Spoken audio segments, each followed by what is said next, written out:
மகாதேவன் ஏன் பிச்சைக்காரனாக மாறினார் தெரியுமா?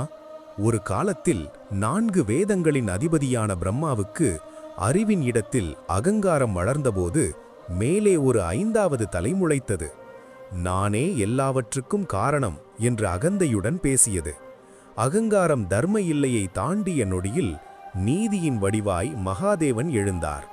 அகங்காரத்தின் சின்னமான பிரம்மாவின் 5வது தலையை தன் விரல் நுனியால் வெட்டினார்.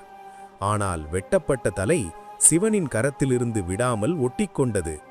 அதுவே அவருக்கு பிரம்மஹத்தி தோஷமாக மாறியது.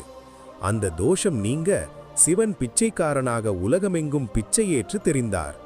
இறுதியில் காசியின் புனித மண்ணை சிவன் அடைந்தபோது அந்த கபாலம் விழுந்தது.